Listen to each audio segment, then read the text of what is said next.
Welcome to the EF Show. Hope everyone had a great Thanksgiving. Many of you are either aware or have been affected by both storms that hit over Thanksgiving. Today, we look at how millions traveling were affected and how most of the country was completely clobbered by the poor timing of both the storms. So my Thanksgiving break was good. Hope everyone else had a good one too. But now we're back with a regular schedule, and yeah, so that's all great. So let's get right into this. So this year's Thanksgiving was one of the worst weather-wise as it could be. We started Thanksgiving week with Dorothy, canceled flights all over the country, and then we ended with Ezekiel, that also canceled many flights and shut down many main roads. Now, if you were traveling over this time, you definitely were impacted. There were over millions of people, I think 100 million by the end of the week, that had traveled more than 50 miles, and that's how the U.S. Department of Transportation had calculated everything. And the amount of road closures and things they were getting up there in triple digits. And, you include everything from flights to road closures and a whole bunch of other things. And by the end of it, most of the country is kind of in a freeze or kind of stuck where they're at. And the worst part about it is that, there's too much snow in many places for plows and state transportation departments to clean up. So we ended up seeing many roads and highways such as Route 70 in places. Over in New England there was quite a few, 85. Many of them closed. Even portions of 75 were closed. And so you get these main thoroughfares that are now closed, and all of a sudden you sent a one-day travel for someone into weeks. If they wouldn't get them back open, if they're driving, they're gonna get stuck there forever. And so it might seem like a week by the time you're done with it. So a lot of people turn to other options since there's no way to clean off the stuff at any time soon, and any traffic that had gone through were in car crashes. So there was an indefinite closure put on many of these, so nobody knew when they were going to get to travel. So a lot of people turned to trains and other forms of transportation to try to get there quicker. Problem is, those were all affected too. And looking at flights and things, it's amazing to see how many were canceled. And, you have people who are now sitting in airports, and they don't know. It could be a week till they get out of there. They don't have any other way. So it's interesting to see how many flights were canceled, but it was wonderful to see how airliners covered everything and how they helped their clientele stay safe and warm, and they gave them free food and things. So the hospitality on this situation was incredible. You heard scenes probably that, some people came together, some people were Christmas caroling on the way back from Ezekiel and that type of thing. And a great example of airports helping out is in LA. LAX has a really good department for they have dogs and other animals there, but we'll get into that a little bit later.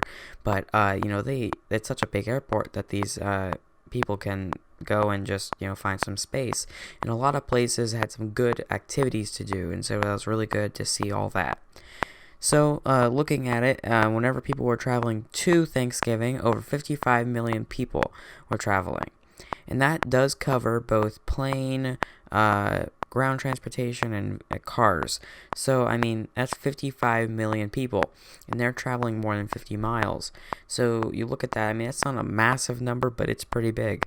And you see all over the whole country, especially with these traffic jams and things, there is no going. You are not going anywhere anytime soon. Looking at Atlanta, that was a great example.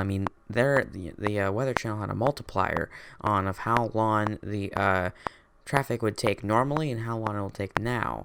And most cities, including Atlanta, Atlanta is very busy, but most cities had a 3 to a 4 multiplier on there. So rather than taking an hour to get through, it now takes 4, 5, even 6 hours. And poor people who live in Atlanta, they all had many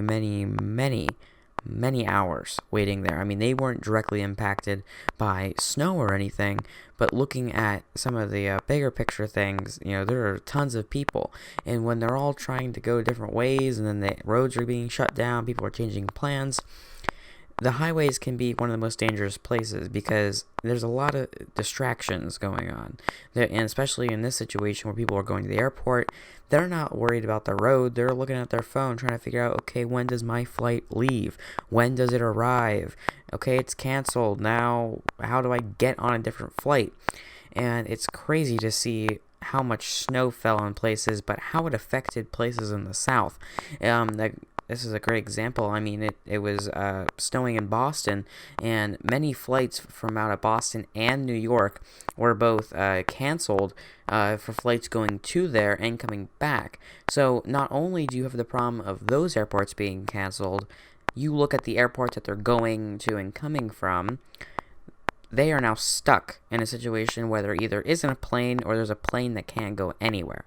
So then you start looking for other options, and in reality, there aren't any, because if you're flying anywhere on the north part of the country last week, you know there is tons and tons and tons of snow, and it's all there. There's no place that it wasn't around. So really, there was no break for many people. And in many places, the average was 5 to 8 inches of snow, and that was the most common measurement. There were many places, many places that got a foot or more. And I mean, even if you got there in time, there was no chance of you getting back out anytime soon. So if you wanted to go pick up your Thanksgiving dinner from someplace, you weren't getting out. So it was you had to be prepared ahead of time, but no one saw this coming. Even the best coverage in the country couldn't figure out, where this is going to hit and how it's going to hit. They just knew it was going to be something big. And so it's amazing to see how much snow some of these places got. I mean, a great example is as it was steamrolling across, we had Denver with a foot or two of snow. We went into Iowa, we got quite a few inches, and then it started curving north. You saw that curvature to the north a little bit on the snow track. And some places in Wisconsin got 15 to 20 inches. And cars are not moving, buses are not moving, planes cannot take off, people can't even get to the airport. If you're stuck in the airport, you're stuck in the airport. You're not going anywhere. So we not only had a problem in Wisconsin, but you look up in Minnesota, you look up in a lot of other places, Michigan, the UP of Michigan, where we are getting feet of snow. And I mean, these places are equipped to handle it, but it's falling at such a rapid rate that even power outages are the biggest deal. And I mean, normally power outages up there can be fixed, but it's amazing to see that the amount of time it takes to get some of this power, especially with snow, because with snow, it freezes on the line. It freezes and it melts, but then it just constantly refreezes and refreezes. And it creates almost a icicle, but it's over the wire. It creates a little glaze. And all a stick has to do is just barely hit it, the whole thing snaps. And with 15 to 20 inches of snow on the power poles, they're falling over. Trees are falling in the houses, falling in the power poles. Cars are hitting everything. So you were looking at a huge scenario here where you're going to need everyone available for the power. And we're also seeing, people starting to come back, firefighters from California, but the problem there is still not done. There are plenty of fires still around, maybe not right this second that are going on, but it's the middle of fire season. You have to be prepared. And so all these firefighters can't go everywhere. So we're looking at house fires that are caused by power poles and everything that the power people are trying to get to. Well, then that's a dangerous situation. So you need firefighters. And a great example of this too, of the power not getting back on, is the fact that all these power people are all in California. And because once the firefighters put out the fire, you have to be able to restore power and get life going again, or at least as close to normal as you can get. So no one's really around to see any of this. So you're going to have a big overload of people on staff. And a lot of these places didn't. And, I mean, looking at the flights statistics, about 30% of flights in the U.S. were either delayed or canceled. So it was crazy. There was no hope, really, at the end of it. But, I mean, you did get out of it. But you started seeing a few other storms, and it wasn't looking too great. And yeah, it was looking at the radar and everything. It was one of the worst scenarios that you could have seen. So I want you to imagine, you're driving down the highway and there are crashes everywhere. You go from a perfectly normal drive and you're enjoying the scenery. Maybe you're with some family, traveling to see other family, or going to a destination, maybe vacation. And you are super excited to get there. You have the Thanksgiving turkey in the back. You got the stuffing, the sweet potatoes. You got everything, mashed potatoes. And all of a sudden, the road is closed. And in many situations, there wasn't even a climate reason. It wasn't frozen. It wasn't slick. It wasn't covered in snow. It's not that they couldn't get it plowed off or anything, but it was actually because of so many crashes. And there's a statistic that I don't have right now, but I saw it over the weekend last week, and it was amazing to see how many crashes there were. There were enough crashes that you can actually put a percentage on the people that was higher than a 1%. So you could put a percentage on how many car crashes there were in comparison to people traveling on the road. And there were 36 million traveling on the road of the 55 million. And that's where, a great example of where to go is many, many, many times people will take public transportation, train, subway, in big cities, and that's great. But once you get outside the main city, you're kind of stuck with whatever you have left. And in many places in the country, looking at the, Great Plains, there isn't an option most of the time. The highway is in the middle of nowhere. So there's only really one way that you can go. And when that's closed, you are now detouring hundreds of miles, because when you're in the middle of nowhere, there's nothing near you. No big cities or any of that stuff. So there's not really any other highways. Maybe little country roads, but that'll add hours and hours and hours onto your drive. And especially with the speed limit, it's not gonna get you there efficiently. You won't get there by Thanksgiving, especially for people traveling on Wednesday, because we're looking throughout the week, and most of the travel happens on Wednesday. You had the start on Saturday, Sunday of the week before Thanksgiving. Then you go up to Sunday, Monday is when it starts climbing. Tuesday's kind of a lull, which is kind of weird, but I mean, it makes sense. You're either going to be at work till Wednesday, or you're going to be finishing up on Tuesday, or you would have already gone. So then you have Wednesday, which is when everyone's traveling. They took their day off work and they're going to go travel. And then they're stuck. So you have a massive amount of people at the exact same time. And that's a great thing about, planning ahead, is you can plan and get some fluctuation in your schedule. Maybe if you see a storm coming, if you plan your ticket early enough, maybe you can, move it forward a day or back a day or something like that. And in most situations, it would be really helpful if airlines could send a little notification out. But that's why you have to kind of stay and look at radars and a great example, Weather Channel, AccuWeather, a few other ones that you can use, Weather Nation, and they will all keep you up to date. And it's great to have that, because it's a resource that not everyone knows how to read a radar and where it's going. And so having a professional be able to tell you this is where it's going, this is who's going to be affected, just going out your door is a great resource that we do have. But not only was it a bad for one day, but days on end. Poor people kept trying to go east, and it kept getting canceled or delayed. So people were, maybe they were in, example, Oklahoma, and they were trying to get to Boston. Well, Oklahoma got snow, and then, I'm just using this as an example. They got snow, and it kept going over and over and over. Let's just say you ended up all the way in Kentucky, and it maybe snowed a ton. Well, that example is exactly what happened to thousands, if not hundreds of thousands of people across the U.S. You go for a flight and canceled. It won't be available for another few days. So then you keep going east, hoping that you will get on a flight that will be able to take you to a airport that is available and open and clear. But, it kept traveling east. It never gave up, pushing and getting stronger and then staying. It had a plateau. And many people were just stuck. There wasn't really anything you could do in that situation. And while Dorothy was dropping close to a foot of snow across the Northeast, this is when we finally got to the eastern coast. We watched as a new named storm, Ezekiel, started to make its way across the Rockies.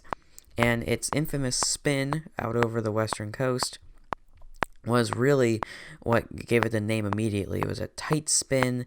It resembled kind of a Fibonacci spiral. You've seen one of those before. And it just kept spinning and churning and churning. And then finally it pushed on shore and it gained velocity and power all the way until it hit the Rockies. Then it just stalled over the Rockies as Dorothy pushed through. Once Dorothy pushed through, the other competing high started to dive south a little bit, then it started to pull north, a similar path to Dorothy. It started out the same, but Ezekiel did take its own path, and this time targeting many of the same regions and places that Dorothy had just targeted days before. So it completely halted all travel with the amount of snow it would bring. And it dropped it dropped like a foot or more in the Rockies. It dropped feet up in Montana, many places saw 1 to 2 feet was one of the average measurements, was 1 to 2 feet. So you're looking that's half the size of a kid. So that is amazing. That's a lot of snow and that's great. It's just for travel, it is not. And being the busiest traveling holiday of the year, it's not a good situation to have 1 to 2 feet of snow on your way there. And not only that, you have to remember, you have to get home. So it's a double whammy whenever you're looking at this. And if you thought travel was bad earlier in the week, well, you were wrong. Among thousands of flights that were delayed and canceled due to extreme snowfall from Ezekiel.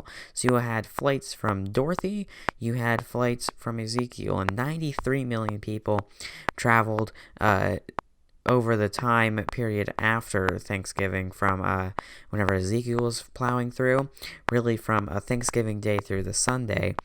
Over 96 million people were to travel. And it's crazy to think about, that much snow. With 53 million, you couldn't get there. Now you almost double that. And you're not really going to be able to get home. In many places, we saw cancellations all the way through Sunday. And the Sunday cancellations turned into delays, and delays turned into minor delays, and then just some late arrivals, and all of a sudden you're on Monday morning, a work week day, and you're not home yet. You're still waiting at the airport. So this is affecting people, families, and everything. And this all started, remember, about a week and a half before this. This is when Dorothy first made its arrival and made itself known.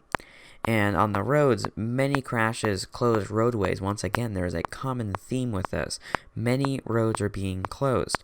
And while in the Northeast, many main roads were shut down due to a record 17-inch snowfall. In looking at New York, the map of snowfall shows 17 inches in almost every spot you can look at. There are multiple places where it goes 16, 18, 20 in one spot. Albany gets hit nonstop by snow. But this was a very hectic situation. And some people didn't get home, until early this week. And even if you don't work, that is a big deal. With the amount of snow that the system has dropped, it was enough to cover 40% of the lower 48. 40%. And looking at the Weather Channel's map of it and the National Weather Service's map, it's a clean pie slice. It's just right through. It's a little bit of diagonal, but it's pretty much flat, the northern half of the country. And you're looking at New England and stuff, they're getting big snow totals. They're used to it up there, but it's something that, travel-wise, it was the end of November. You don't see that too often in the end of November. But it's amazing because the wind chills and the colder temperatures kept dropping, and that's, not allowing the snow to melt.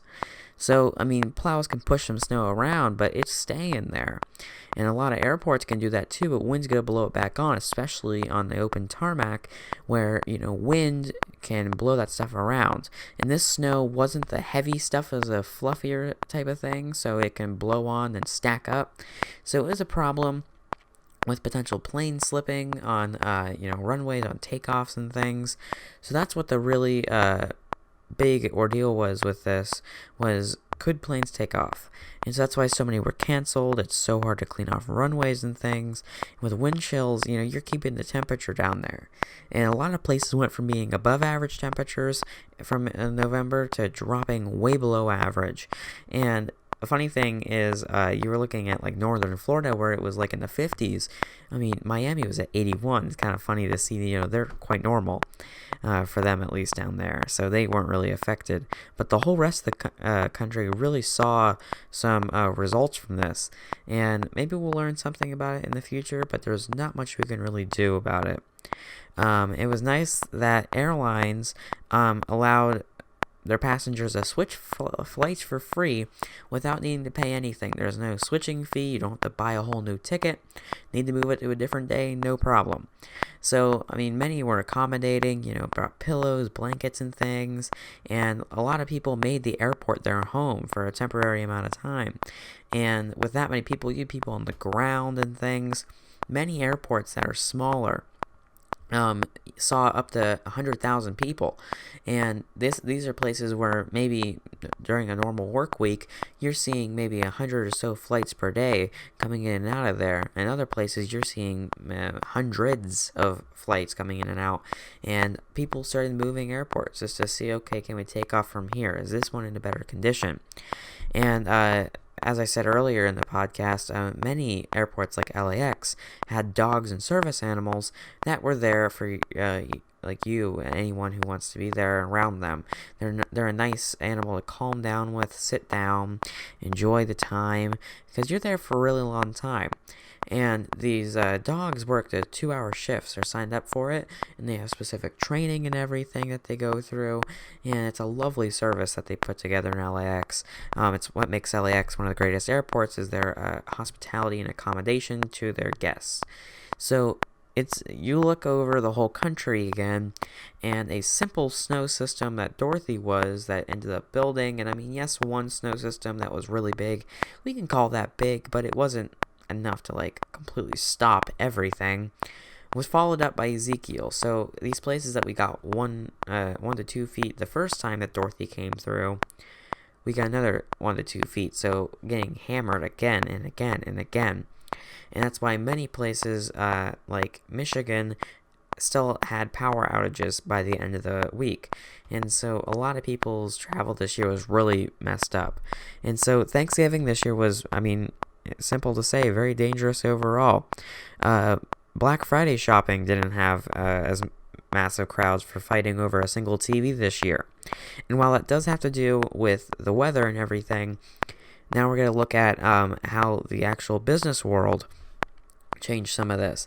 So, I mean, kind of rolling off on how not too many people got to go Black Friday shopping, they changed how the whole process works this year.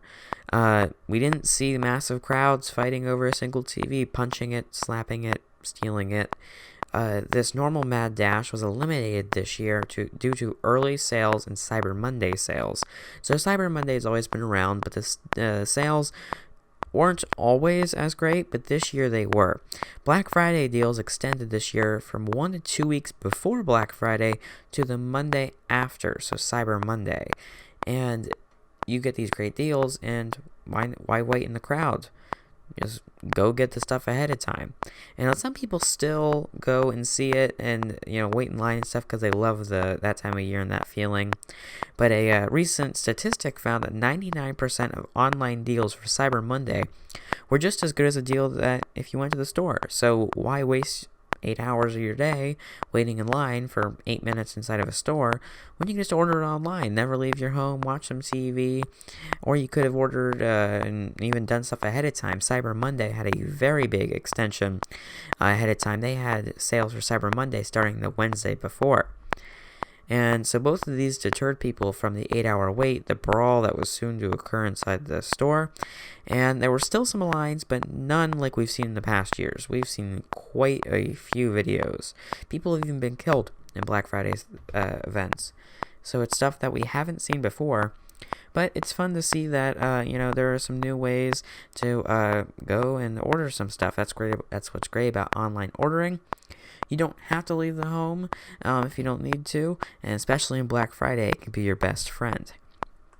So there are still some early Christmas sales. There are ones that'll be going all the way up until Christmas. So check out any of your favorite stores to see if there are any other deals that can really save you some money for some holiday shopping. And this year's holiday season, it's shorter overall, but they spread out the amount of time that it's out for sales and a lot of things. So I would definitely take advantage of that. So I want to thank you very much for watching today and listening. We'll see everyone back again in the next podcast, and stay tuned to social medias because many things will be posted there about upcoming podcasts, any announcements, photos, information, anything. So it's a good place to check out anything about the EF show. Make sure to check out any other podcasts that we have if you haven't listened to them. We have quite a few good ones, and this is the 10th podcast at the EF show. So a small celebration, but it's fun to that we've been doing this for 10 episodes. I've had a blast, and it's something to look forward to every 3 to 4 days. Get to script something and then get to record it, post it out, and see what's all out there on the internet. And so I want to thank you again for 10 episodes, and keep on listening, and have a great day.